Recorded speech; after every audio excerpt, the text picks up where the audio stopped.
pandemik ini. Hadir dengan topik-topik aktual terkini, menghadirkan pemateri-pemateri senior dan ahli di bidangnya. Kami tanpa henti berbagi secara sukarela demi kemajuan negeri tercinta Indonesia. Halo, selamat malam member PHP Indonesia yang ada di seluruh Indonesia dan seluruh dunia. Terima kasih sudah bergabung lagi dengan saya Peter Kambe di sini dalam program paling rame, paling heboh dan paling aktif, webinar paling banyak dilakukan selama pandemik PHP ID Online Learning. Malam hari ini kita di edisi yang ke-145 hadir dengan pemateri baru, Om Yusuf Fazeri. Beliau adalah back-end engineer di Codepolitan. Dan teman-teman pasti sudah tahu Codepolitan adalah platform belajar online di mana teman-teman bisa belajar tanpa ya keluar dari rumah, belajar dari rumah aja karena bisa belajar secara online. Itu adalah portalnya belajar para developer karena di sana adalah tempat teman-teman untuk belajar dan berlatih bagaimana membuat aplikasi dengan baik. Dan Om Yusuf Fazeri adalah salah satu back-end engineer yang membuat platformnya yang juga sekaligus sering jadi tutor yang ngajarin teman-teman bagaimana proses apa yang akan teman-teman pelajari ketika mau belajar menjadi seorang developer yang handal. Nah, malam hari ini saya todong beliau untuk mengisi di online learning kita pada malam hari ini di edisi RAD with NoSQL, Rapid Application Development with NoSQL. Dalam hal ini mungkin MongoDB kalau nggak salah. Ya. Nanti kita dengar aja pemaparan dari Om Yusuf. Nah, dia adalah di Backend Engineer Codepolitan. Seperti biasa format acara selama 45 menit. Dan di sesi kedua kita akan ada tanya jawab teman-teman yang sudah gabung saat ini. Ada berapa? 15. Jangan lupa sampaikan pertanyaan di kolom komentar di Facebook. Pertanyaan apa aja yang terkait dengan topik kita hari ini. Dan PHP AD Online Learning terselenggara berkat kerjasama PHP Indonesia dengan sponsor-sponsor dalam hal ini Codepolitan, Rumah Komunitas, ID Cloud Host, dan Refactory. Terima kasih untuk sponsor-sponsor yang terus berjuang, terus membantu membuat program ini terlaksana dengan baik. Salam sehat selalu untuk setiap staff dan masing-masing CEO-nya. Dan biar kita terus berjuang di tengah pandemi. Jangan patah semangat. Oke, tanpa perlu menunggu waktu yang lama, kita akan segera mulai PHP AD Online Learning kita. Waktu dan tempat saya serahkan ke Om Yusuf sebentar. Saya setting dulu. Oke, seharusnya sekarang sudah bisa. Udah bisa dimulai ya? Ya, silakan. Waduh, deg-degan saya nih. No problem, mau santai saja. Saya Sharing bisa screen sudah bisa ya? share screen? Oke. Nah, sudah bisa mestinya.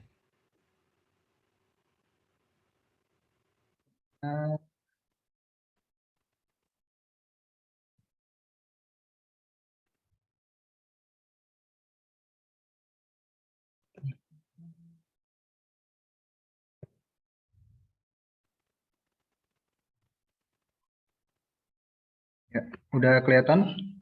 Yes, oke, sudah. Oke. Mau di full screen atau mau seperti itu? Terserah sih. Di full screen presentasikan. Ya. Yes, perfect. Ya, selamat malam semuanya. Ya, seharusnya nih yang ngisi acara nih Pak Riza nih. Tapi beliau lagi berhalangan dan tugasnya malah diserahin ke saya. Ya, semoga saya bisa memberikan ilmu yang bermanfaat bagi teman-teman yang sudah hadir di acara ini. Di pertemuan kita kali ini kita akan membahas materinya tentang RAD with NoSQL di Rapid Application Development with NoSQL Database. Nah, sebelum kita mulai, saya ingin memberikan sedikit quotes yang menyemangati saya di sesi ini. Jadi quotes-nya dari Ibnu Qayyim, yaitu sebagian orang tetap ilmu karena kemampuan buruk mereka untuk tetap diam. Jadi, supaya saya bisa terus berkembang, supaya saya bisa menjadi pribadi yang terus memberikan dampak yang baik di teman-teman semuanya, saya ingin membagikan, saya ingin sharing sedikit ilmu saya agar bisa bermanfaat juga bagi saya dan teman-teman. Nah, sebelum kita lanjut ke pembahasan keseluruhannya, kita perlu mengenal dulu yang namanya Rapid Application Development. Nah, kan banyak dari teman-teman yang udah sering ya dengar atau terlintas istilah ini pada saat ngobrol-ngobrol sama developer atau sekedar ngobrol di kampus gitu. Nah, Rapid Application Development itu sendiri itu apa sih? Rapid Application Development itu adalah suatu metode yang berfokus kepada pengembangan aplikasi secara cepat melalui pengulangan dan feedback. Nah, metode ini tuh merupakan semacam cikal bakal dari Agile Project Management. Karena di metode ini kita bisa mengikuti fase bisnis yang terus berkembang dan juga kebutuhan pasar yang terus meningkat. Kemudian ini tuh bisa menjadi alternatif bagi metode lain seperti waterfall, karena metode waterfall itu tergolong metode pengembangan yang kaku. Kemudian untuk Rapid Application Development ini sendiri juga ada salah satu yang perlu diperhatikan, yaitu membutuhkan developer yang memiliki skill bagus. Jadi, misalkan teman-teman dalam suatu project menggunakan metode pengembangan ini, nah dipastikan dulu untuk tim-timnya itu punya skill yang bagus. Jadi karena kan fokusnya ke deliver aplikasi yang cepat, terus membutuhkan feedback yang cepat juga dari stakeholder atau klien. Kita sebagai tim developer itu wajib wajib memiliki tim yang punya skill yang bagus agar nanti bisa cepat untuk geraknya. Kemudian tahapan-tahapan RAD itu sendiri, kalau misalkan digambarkan dalam sebuah flow diagram, itu kurang lebih seperti ini. Jadi tahapan pertama yaitu requirement planning. Requirement planning itu apa sih? Requirement planning itu adalah menentukan project requirement. Jadi kita tentuin dulu project yang mau kita buat apa, ya kan? Terus budgetnya kayak gimana? Terus untuk yang tahapan yang kedua, yaitu kalau misalkan udah project requirement-nya jelas, kita baru masuk ke project prototype. Jadi di project prototype ini, kita membuat aplikasi yang sesuai dengan project requirement, tapi nggak perlu bagus-bagus dulu, cukup prototype-nya aja, cukup sesuai dengan kebutuhan si klien. Kemudian kalau udah bikin prototype-nya, kita kan perlu mengumpulkan feedback. Lalu dari feedback tersebut, kita bisa implementasi atau finalisasi produk. Jadi ini merupakan bagian-bagian atau tahapan-tahapan yang ada di RAD. Kemudian kita masuk ke NoSQL, not only SQL. Sebenarnya di dunia database, kita ya, atau saya sendiri biasanya itu mengenal istilah SQL. Tapi sebenarnya tuh selain SQL tuh ada yang namanya NoSQL atau not only SQL. Jadi artinya ya bukan NoSQL, bukan SQL, tapi tidak hanya SQL. NoSQL dan sejarahnya. NoSQL merupakan singkatan dari not only SQL. Kemudian untuk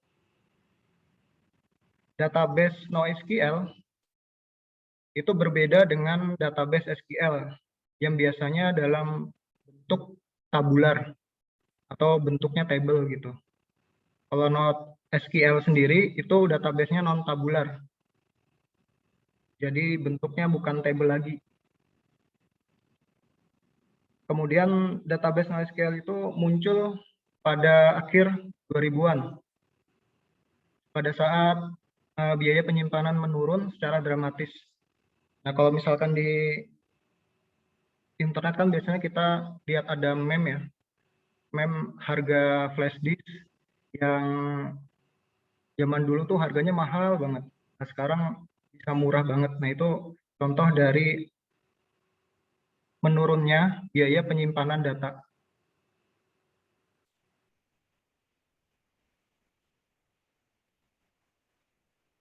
Nah, karena biaya penyimpanan menurun dengan cepat, maka otomatis jumlah data yang dibutuhkan aplikasi untuk disimpan dan melakukan query itu meningkat.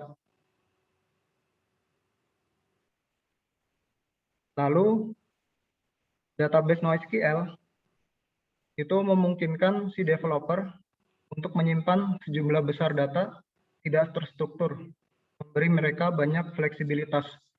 Nah, ini adalah salah satu keunggulan kalau misalkan teman-teman developer gunakan database NoSQL.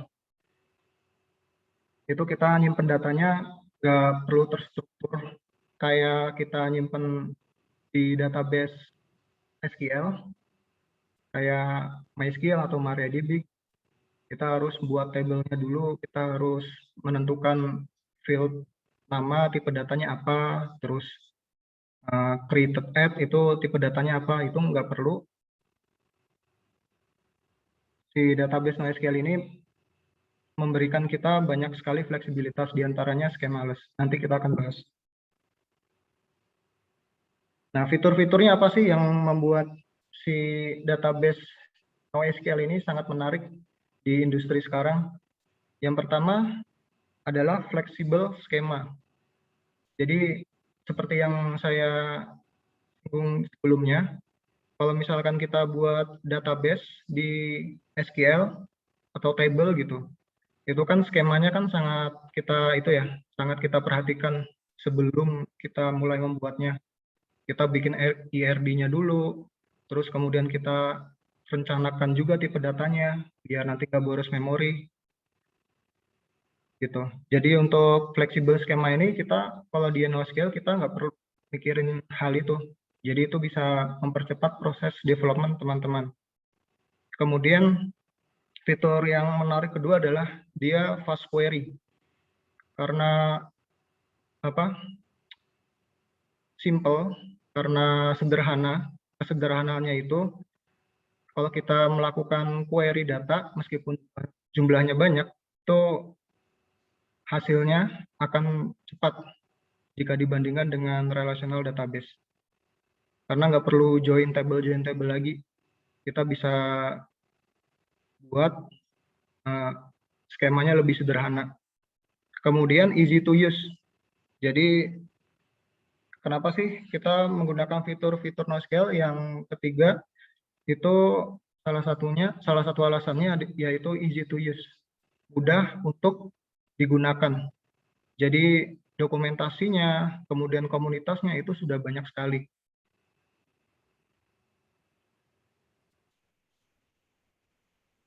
Nah, sebenarnya tipe-tipe dari database NoSQL itu banyak banget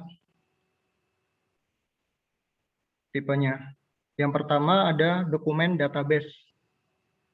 Terus yang kedua ada key value. Nah, ini cuma beberapa aja yang saya tampilin.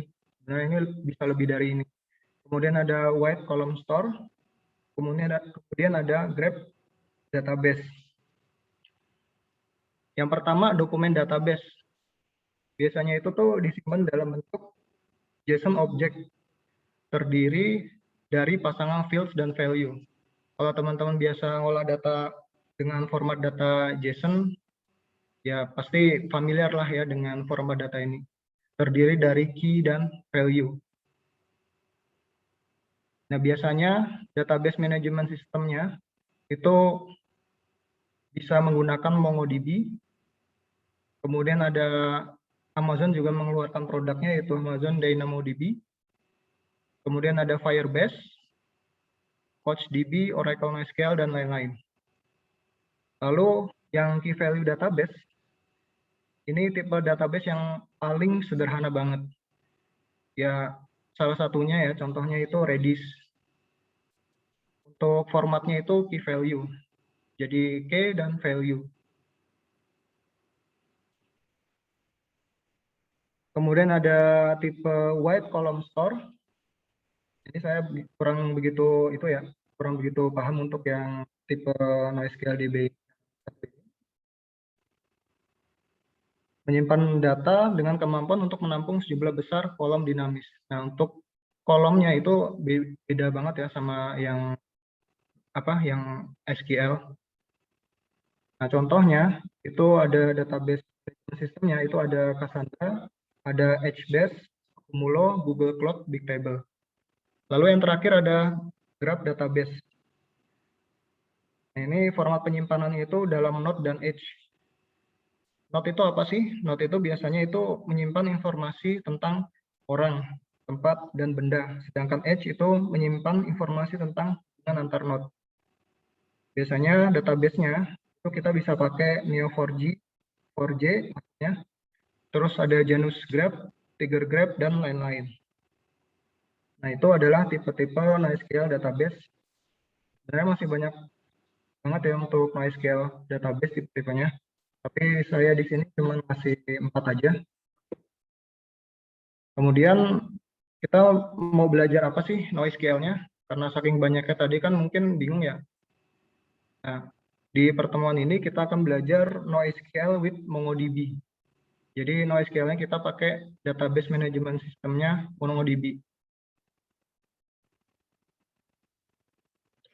Nah, sebelum kita masuk ke materi MongoDB, kita perlu tahu dulu mengenai database manajemen yang satu ini.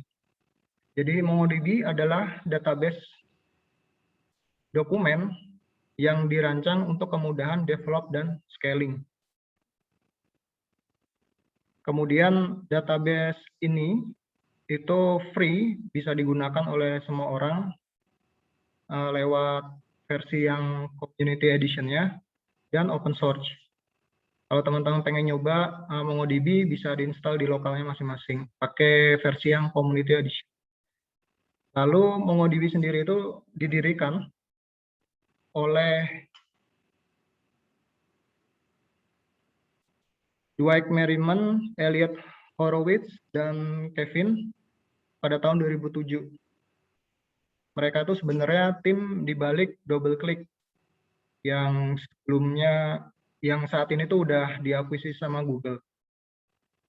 Kemudian ya, untuk sekilas saja si DoubleClick ini tuh adalah fokus bisnisnya itu lebih ke advertisement.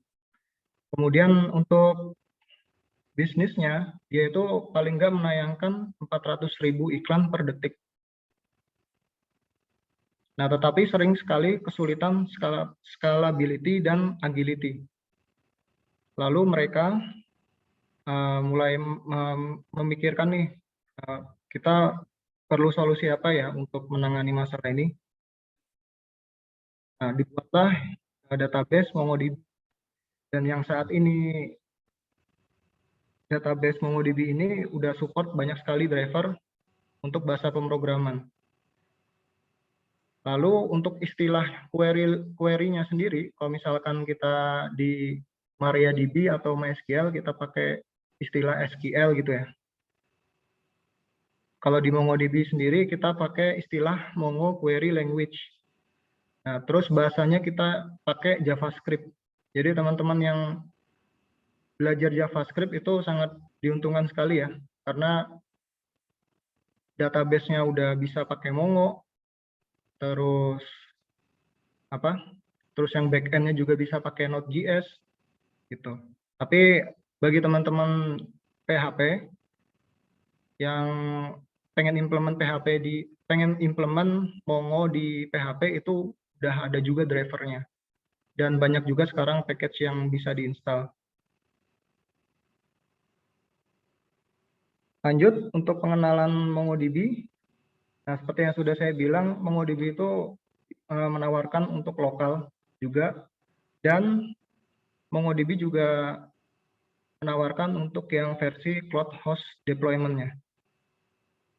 Nah, kalau yang lokal, itu kita bisa pakai yang community sama enterprise. Kalau misalkan yang cloud host, kita bisa menggunakan MongoDB Atlas. Jadi MongoDB udah nyediain MongoDB Atlas, kita nggak perlu install di server kita. Kita tinggal pakai aja MongoDB Atlas, udah beres. Bagi yang males install sama scaling, itu solusi banget. Terus kenapa sih kita belajar MongoDB? Ya karena di DB Engines, di websitenya DB Engines, itu dia peringkat pertama untuk database dalam format dokumen yang banyak digunakan. Lalu, schemaless. Jadi teman-teman nggak perlu pusing bikin-bikin desain table, kemudian tipe datanya segala macam, itu udah gampang banget bikin database atau bikin collection-nya, itu udah nggak perlu musingin tipe data atau strukturnya. Lalu relatif mudah dipelajari. Jadi dokumentasi MongoDB itu paling bagus ya untuk menurut saya paling bagus banget untuk dokumentasinya, jadi lebih gampang kita untuk belajar Mongonya. Dan MongoDB banyak sekali yang sudah pakai. Contohnya adalah untuk perusahaan Forbes, Toyota, Adobe, Discord juga pakai, terus eBay, Cisco, SAP juga pakai. Nah, untuk lengkapnya bisa dikunjungin di website ini, mongodb.com/buusmongodb.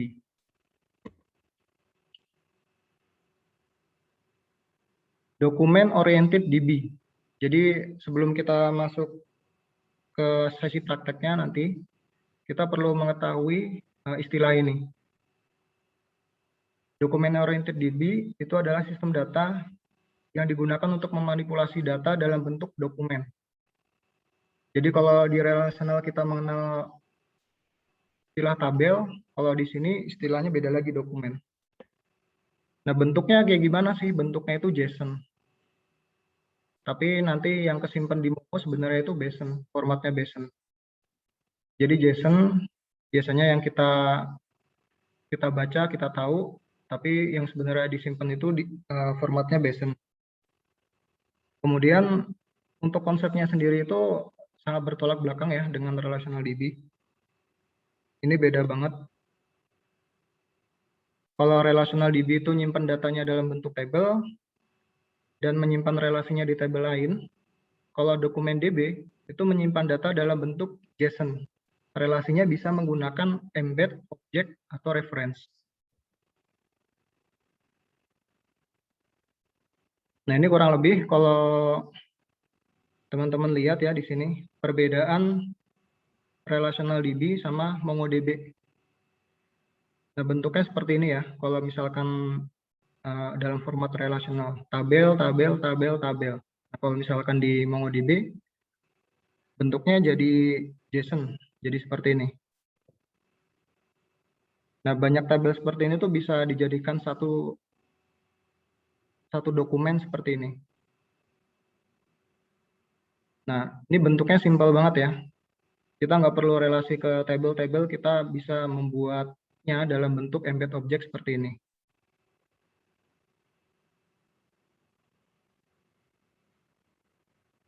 Nah, untuk lebih memperjelas istilah-istilahnya, ini saya juga udah rangkum untuk istilah RDBMS versus MongoDB.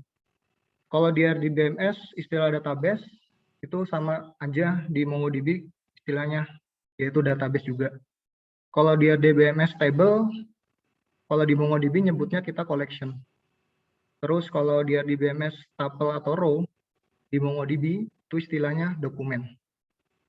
Kalau di RDBMS istilahnya kolom, kemudian di MongoDB itu istilahnya field. Table join kita bisa pakai embed documents, primary key, tetap aja primary key ya namanya. Kalau misalkan untuk istilah database server dan client, kalau di RDBMS kita biasa tahu istilah MySQLD, kalau di MongoDB, MongoD. Nah, ini udah nggak beda banget ya, maksudnya nggak terlalu beda jauh ya. Yang beda yang ini nih, table, collection, row, dokumen, column, field. Jadi jangan, kalau misalkan teman-teman develop pakai MongoDB, jangan sampai keliru nyebutnya table, padahal itu collection gitu.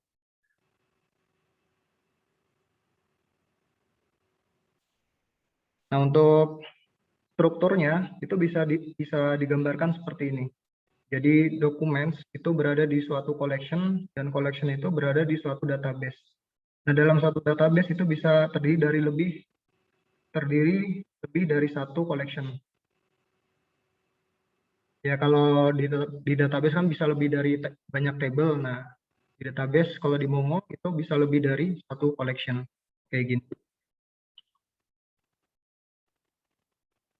Nah, untuk install sendiri itu udah disediakan bermacam-macam operating system. Jadi bisa disesuaikan dengan operating system yang teman-teman gunakan. Kalau mau pakai Windows juga udah ada versi installer Windows-nya. Kemudian Linux juga udah ada, Mac juga udah ada, Docker juga udah ada. Kalau pengen install bisa kunjungin link di sini, docs.mongodb.com/manual installation. Di sini tinggal download aja atau ikuti aja panduan cara menginstalnya.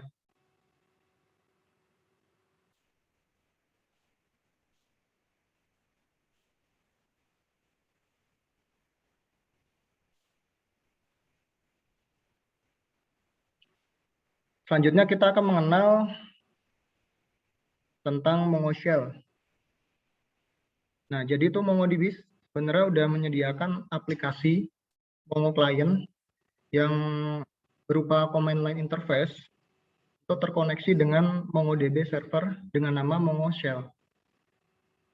Nah, Mongo Shell ini tuh fungsinya sangat banyak sekali ya, di mana teman-teman bisa melakukan perintah MQL di sana, seperti select, update, insert, delete, di situ bisa. Nah, ini disediakan Mongo Shell, itu kita bisa connect ke MongoDB server tanpa pakai aplikasi GUI, Graphical User Interface. Nah, untuk masuk ke Mongo Shell-nya, kita tinggal ketikkan perintah Mongo strip host, localhost, strip port 27017. Nah, ini kalau misalkan di lokal. Kalau misalkan teman-teman mengaksesnya via SSH pasti beda lagi ya.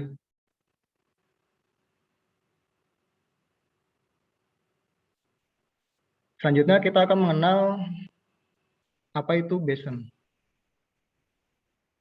Jadi BSON sendiri merupakan singkatan dari binary JSON. Apa sih binary JSON itu? Sebenarnya binary JSON itu adalah format data yang digunakan saat menyimpan data. Kemudian BSON sendiri itu dipakai sama Mongo karena dia mendukung banyak tipe data dibandingkan JSON. Contoh gampangnya misalkan kita pengen ngupload suatu file ke database Mongo, nah dengan BSON ini sudah support. Jadi support untuk binary file juga udah bisa. Nah, untuk spesifikasinya, Mongo menggunakan spesifikasi standar dari bsonspec.org. Kemudian untuk dokumentasi jelasnya bisa kunjungi ke sini. Nah, ini adalah perbedaan dari JSON versus BSON.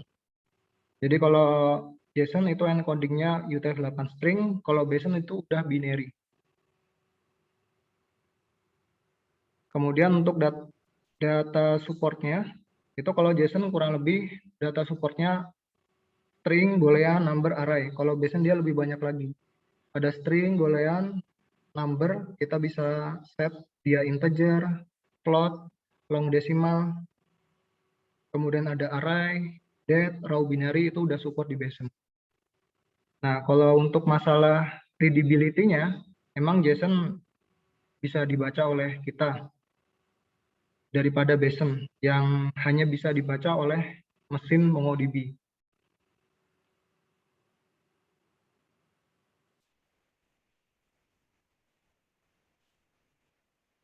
Nah, untuk relasinya di MongoDB itu bisa banget. Yang pertama kita bisa menggunakan struktur dokumen embedded. Jadi bentuknya kayak gini.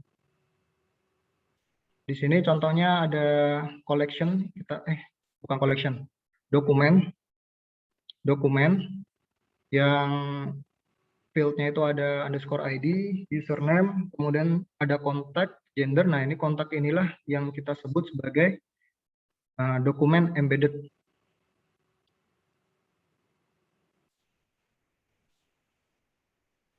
Nah, kalau relasinya antar collection itu kita sebut dengan nama reference. Jadi misalkan di sini kasusnya collection-nya kita punya collection users, lalu di sini ada konteks.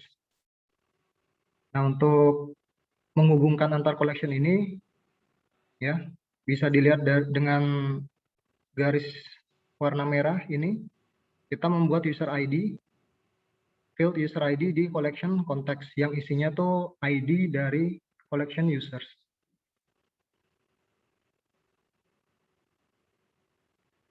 Nah, supaya nggak bingung, kapan sih kita pakai embedded, kemudian kapan sih kita pakai reference.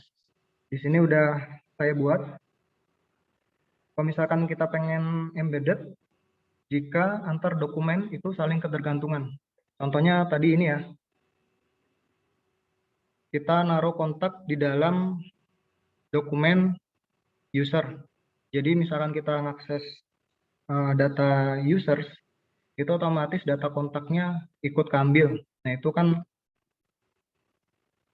sifatnya kan ketergantungan. Kita bisa pakai embedded.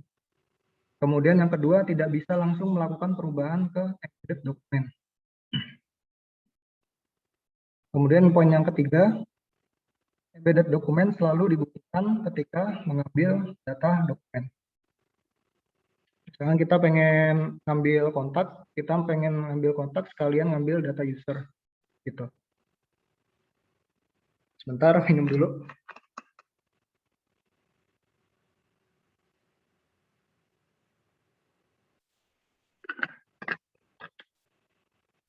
Kemudian gunakan reference jika antar dokumen itu bisa berdiri sendiri. Jadi contohnya misalkan kita pengen data kontak itu terpisah dan kita nggak mau pada saat kita ngambil data user, kontak pun juga ikut keambil gitu. Nah, itu kita bisa pisahkan, kita bisa pakai cara reference. Bisa melakukan manipulasi data langsung terhadap reference dokumen. Jadi misalkan kita pengen edit kontak, kita nggak perlu mengaksesnya via users gitu.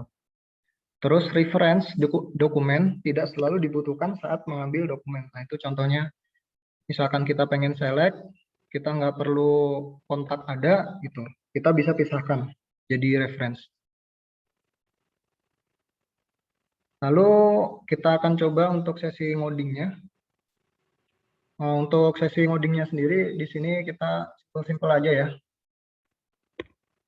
Kita akan nyoba perintah untuk create atau insert data, kemudian read atau select data, update, kemudian delete data.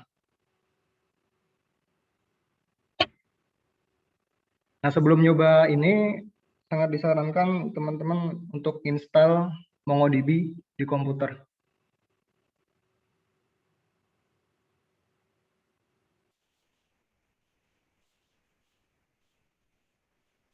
Nah, untuk dokumentasinya bisa dilihat di link yang tadi. Ini udah lengkap banget ya step by step-nya. Jadi untuk menginsert di MongoDB itu ada dua pilihan.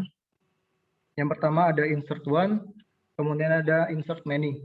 Sebenarnya ada lagi insert, jadi bisa insert one, insert many. Kita coba aja ya. Nah, di sini saya udah buka untuk Mongo Shell-nya. Nah, uniknya di Mongo, misalkan kita pengen nge-create database, kita nggak perlu ngebuat database-nya. Jadi kita bisa meng-create secara implisit menggunakan perintah use. Tapi sebelum kita menggunakan perintah use, kita coba dulu untuk lihat dulu database yang saya punya. Nah, di sini ada beberapa database ya, ada admin, config, Yusuf, lokal, sama create. kayaknya sharing screen-nya mesti dibikin desktop. Jadi nggak kelihatan tuh yang Mongo shell-nya. Oh, oke, oke.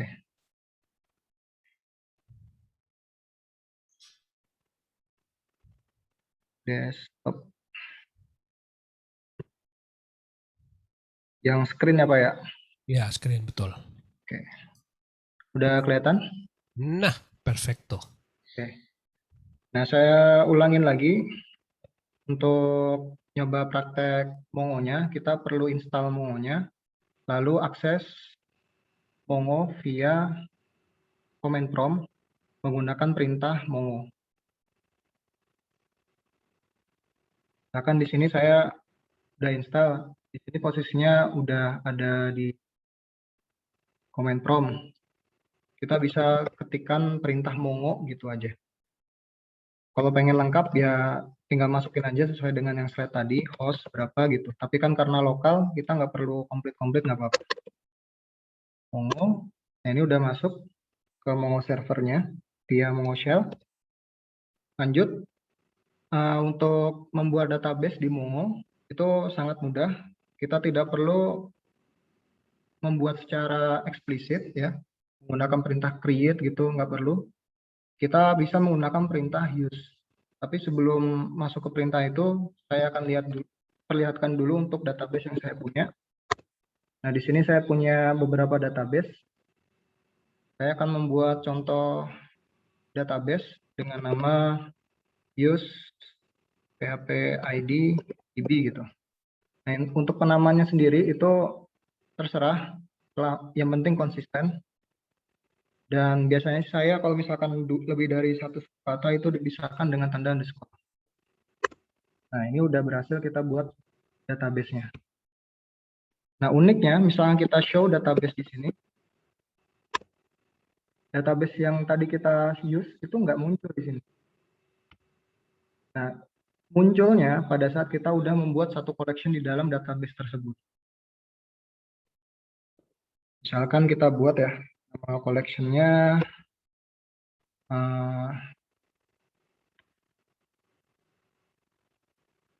apa ya? Contohnya tadi users ya. Users, insert, one. Nah, ini saya akan membuat collection users dan mengisinya menggunakan dokumen kosong. Nah, misalkan kita show lagi, nah dia udah muncul di sini. Nah, syaratnya kayak gitu kalau di MongoDB. Jadi misalkan kita pengen buat suatu database, kita bisa menggunakan perintah use, lalu minimal kita membuat satu collection aja. Itu kalau misalnya kita show database, dia udah muncul.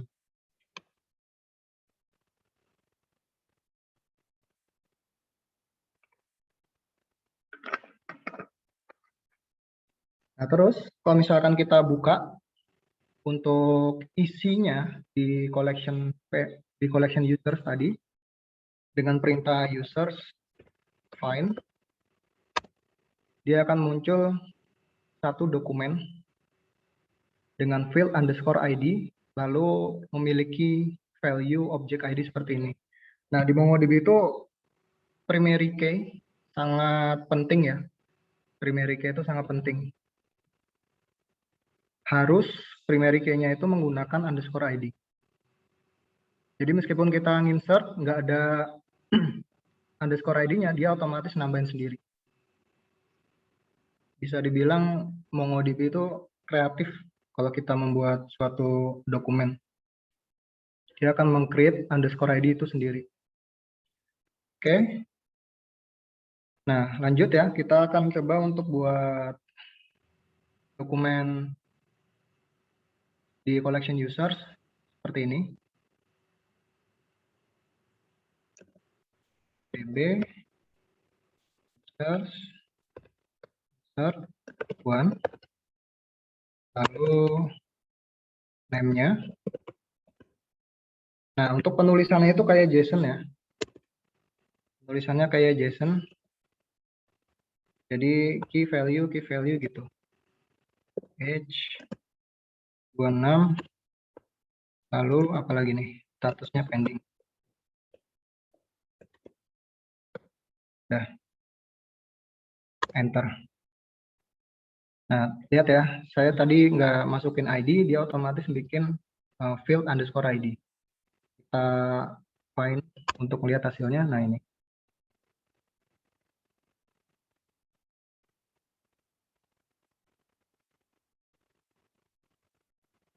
Nah, kemudian di read operation-nya, ya, kita bisa menggunakan method find yang sudah saya praktekkan di sini tadi. Nah, untuk memasukkan filter datanya, misalkan kita pengen nyari umur yang lebih dari 18 tahun gitu. Kemudian namanya, kemudian kita pengen tampilin field nama dan address aja gitu. Nah, kita bisa menggunakan perintah ini. Jadi itu di method find itu ada dua argumen. Argumen yang pertama adalah query kriteria atau filter. Lalu argumen yang kedua itu ada projection.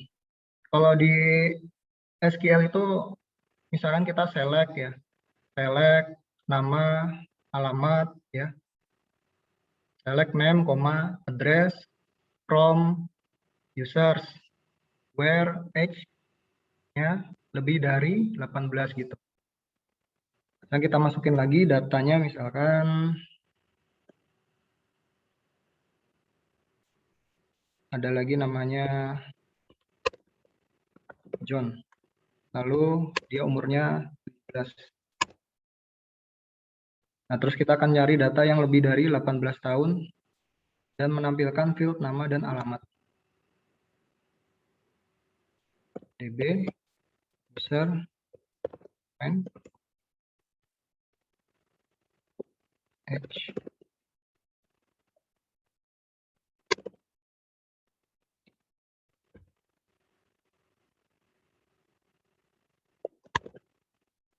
Kita nampilin name-nya aja misalkan. Ini bisa pakai angka 1 atau pakai true atau false. Terserah.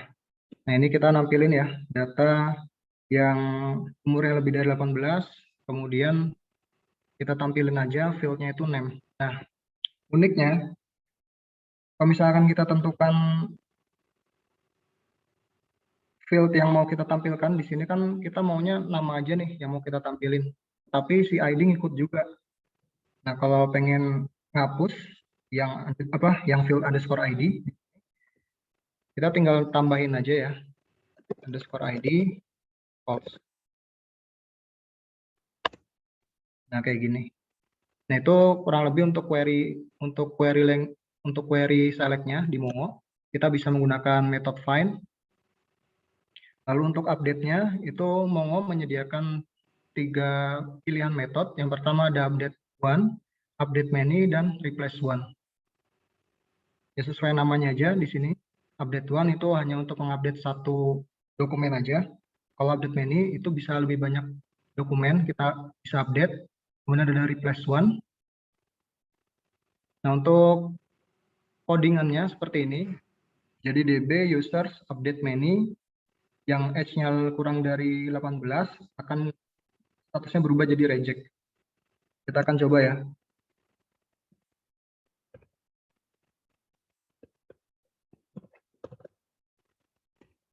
Nah, kita bisa pakai metode pretty untuk merapikan formatnya. Nah, di sini ada age yang 26 sama 17. Kita akan ubah yang kurang dari 18 dan statusnya akan jadi reject.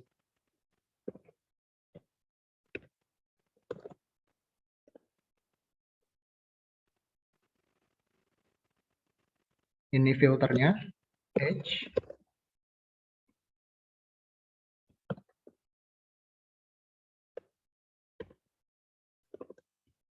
Ini buat setnya. Set, statusnya, fieldnya apa. Dan ini value-nya. Nah, kurang lebih seperti ini. Nah, ini knowledge-nya true, match count-nya 1, berarti kan dia berhasil menemukan satu dokumen yang sesuai dengan kriteria, lalu modified count-nya 1, berarti kita berhasil memodifikasi satu dokumen. Lalu kita tampilkan lagi, nah ini udah berubah ya untuk status reject dengan age-nya yang 17 tadi, yang kurang dari 18. Lalu ada operator delete. Nah, operator delete itu Mongo ada dua metode. Yang pertama ada delete one, kemudian ada delete many. Nah, kurang lebih untuk penggunaannya seperti ini. Jadi ini contohnya untuk mendelete semua yang statusnya reject.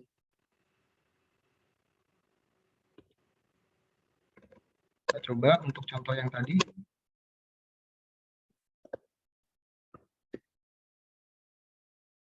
Status.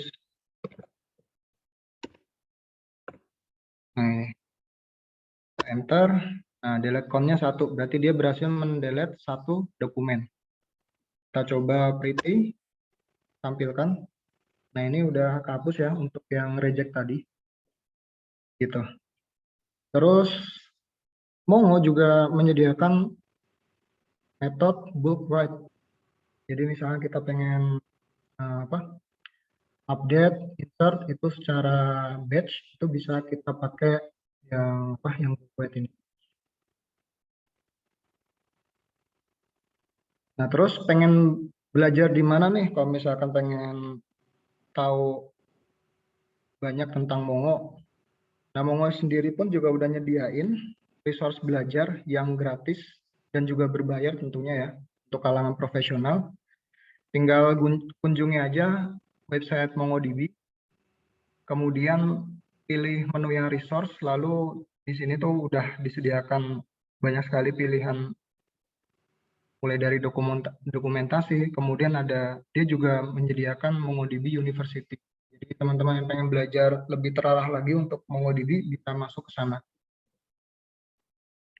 Terus teman-teman yang misalkan udah jago, yang pengen ngambil sertifikasi juga MongoDB udah menyediakan.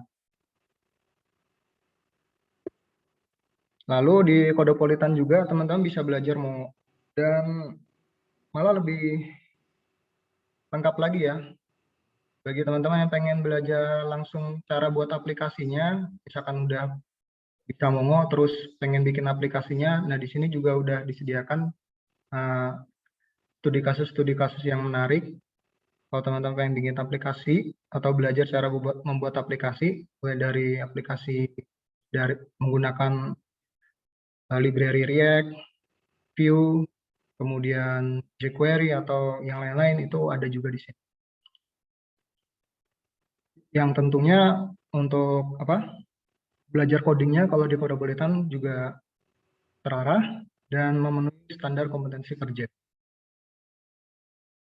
Terus kenapa sih harus belajar di Codepolitan?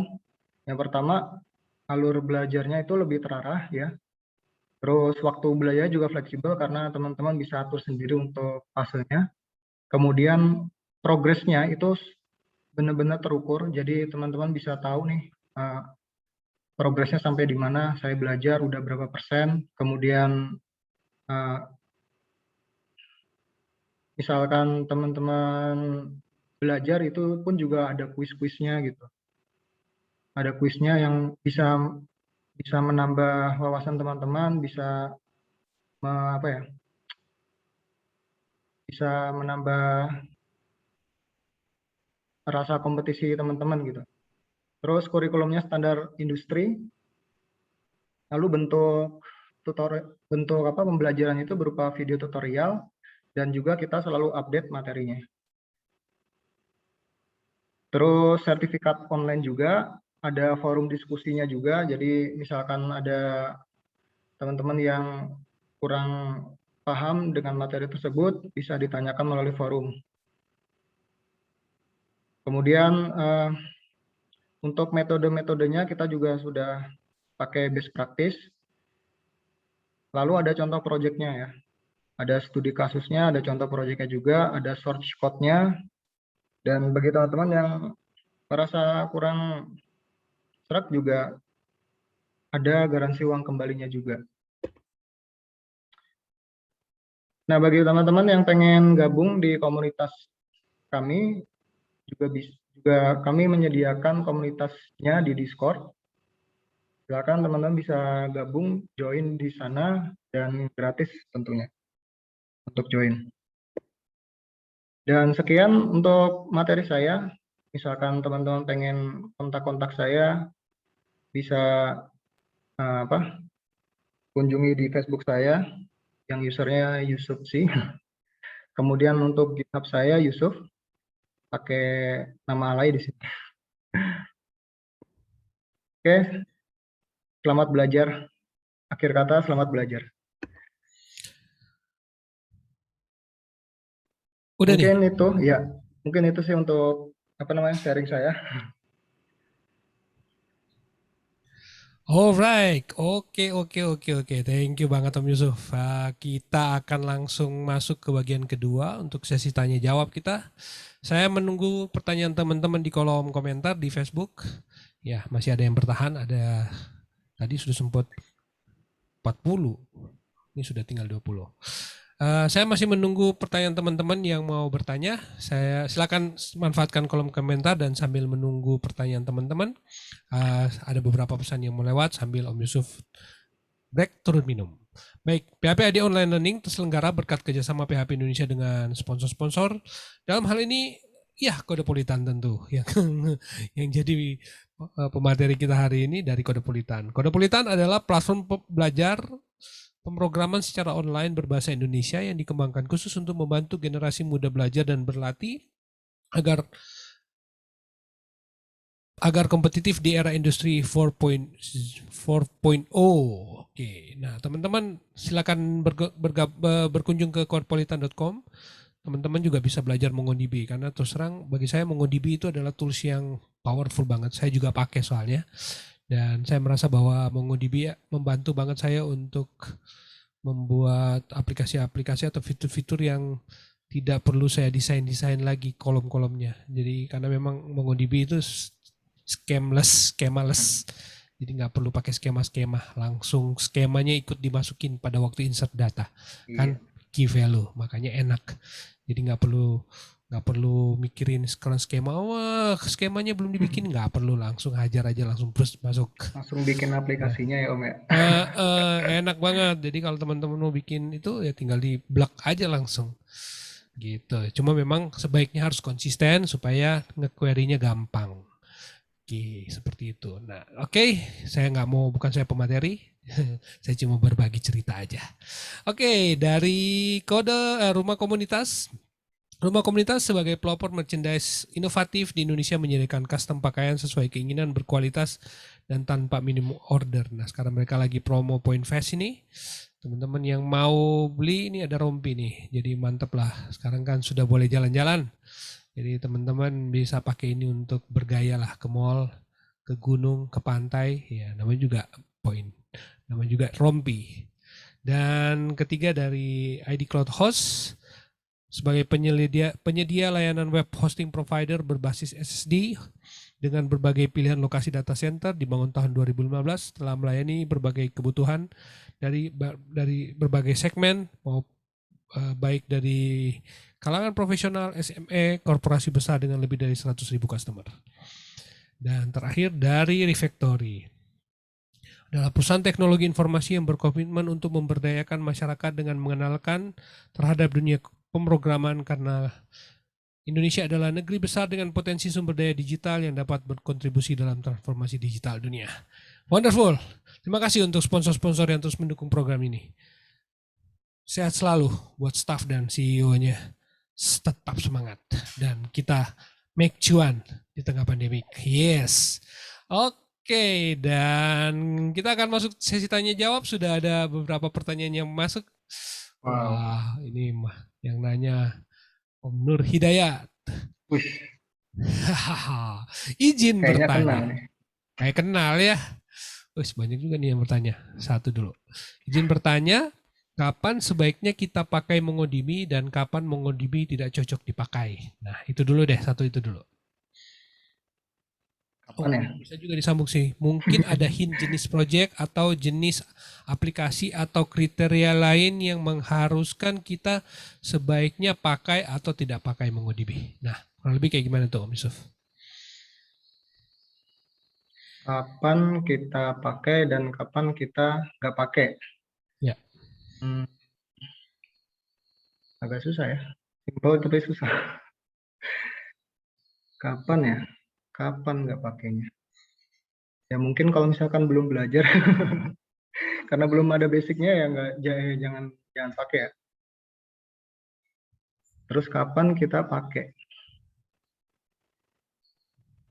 Mungkin kalau misalkan teman-teman tadi ya, misalkan butuh pengembangan yang cepat, aplikasi yang cepat, dan nggak mau sibuk ngurusin ini skemanya kayak kayak gimana ya, terus nanti tipe datanya bakal tipe datanya fieldnya itu bakal nambah lagi atau enggak sih, terus nanti ini udah bener atau belum ya di klien gitu, untuk apa, untuk alur si aplikasinya itu, untuk alur bisnis si aplikasinya. Nah itu bisa cocok menggunakan MongoDB. Jadi misalkan berhadapan dengan project yang misalkan kurang begitu jelas requirement-nya, juga itu sangat membantu banget ya. Terus bagi teman-teman yang mungkin masih kuliah dan coba lagi riset-riset untuk aplikasinya mau dibuat pakai apa ya gitu. Bisa nih untuk aplikasinya, untuk database-nya pakai MongoDB. Karena kan uh, skemanya itu lebih fleksibel dan teman-teman nggak perlu ribet di awal untuk desain database-nya gitu. Oke, pertanyaan berikut dari Om Budi Santoso. Bagaimana dari sisi keamanan MongoDB? Kalau di MySQL ada istilah table crash. Kayak table crash itu salah ketik kalinya. Kalau di Hmm. SQL ada database suspect. Kalau di MongoDB gimana ya? Dan gimana solusi repairnya? Hmm, kalau Berarti bukan untuk dari kasus keamanan itu sih kali ya. saya Berarti ya mungkin dari sisi reliability kali, bukan keamanan ya. reliability ya. Kalau Hmm. untuk sampai ke masalah itu sih, saya jujur saya belum pernah ya sampai database atau table di MySQL itu sampai tadi yang Pak Peter sebutkan gitu. Mungkin untuk sisi keamanan keamanan sendiri tuh si Mongo udah nyediain ya basic basic lah, basic untuk autentikasi authorization gitu. Jadi bisa diatur untuk autentikasinya, untuk masuknya menggunakan password, username gitu. Terus untuk otorisasi per collection-nya juga bisa diatur gitu. Masih dari Pak Budi Santoso, apakah ada model replikasi di engine MongoDB lain? Apakah ada model replikasi ke engine MongoDB lain? Nah, ini saya nggak tahu nih. Pertanyaannya maksudnya gimana nih? Replikasi ya. Ya, Tahu saya replikasi. sih replikasi di MongoDB bisa ya. Cuman untuk yang tadi tuh di EngineNet tuh maksudnya gimana ya? Saya belum belum tahu tuh. Kalau untuk yang replikasi ke engine lain. Oke. Om Indra Caidir, oh ini bukan pertanyaan, pernyataan. Pertanyaan Om Inung yang bisa jawab Om Inung sendiri katanya. Ah iya iyalah. Oke, nggak ada lagi yang mau nanya nih. Aduh, saya terus terang bahagia pakai MongoDB karena memang saya rasa itu database yang keren banget. Kan keren banget. Jadi ya, teman-teman saya rekomendasi kalian untuk pakai MongoDB juga. Dan nggak ada yang menanya lagi nih, wah. Boleh tahu Om Yusuf, kira-kira memang MongoDB juga digunakan di platform Codepolitan atau bagaimana? Iya. Di platform kami juga menggunakan database MongoDB yang kasusnya itu buat mencatat statistik log belajar teman-teman. Oke, yes. Saya rasa memang itu use case-nya kayak gitu sih memang. MongoDB itu mungkin lebih pas untuk database yang nggak butuh diedit-edit gitu. Boleh diedit tapi kalau bisa nggak usah diedit. Jadi nyata terus karena dia memang kencang banget untuk proses write dan read-nya. Masih dari Pak Budi Santoso, misal kita ada beberapa engine MongoDB, misal untuk antisipasi ada database yang down. Oh, mungkin sistemnya apa ya? Replikasi atau itu kali mungkin. Saya rasa sih ada ya. Ada replikasi. Ada sih kayaknya kalau nggak salah di Bahkan kalau kita mau pakai transaction pun juga malah diwajibin pakai replikasi. Oh, oke. Great. Fitur transaksi. Data untuk transaction ya. Oke. Berarti bagus dong MongoDB sudah support transaction. Iya. Oke, masih ada yang mau nanya? Ada 25, 26 yang nonton, nggak ada yang mau nanya. Kalau sudah nggak ada, kita sudah mau akhiri soalnya. Sudah 1 jam. Oke, kelihatannya sudah nggak ada yang mau bertanya nih, Om Yusuf. Jadi kita akan masuk sesi ketiga di bagian penutup. Mungkin Om Yusuf ada pesan-pesan buat teman-teman terkait topik kita hari ini, motivasi buat mereka untuk belajar dan mungkin juga di mana bisa ngontak Om Yusuf. Silakan.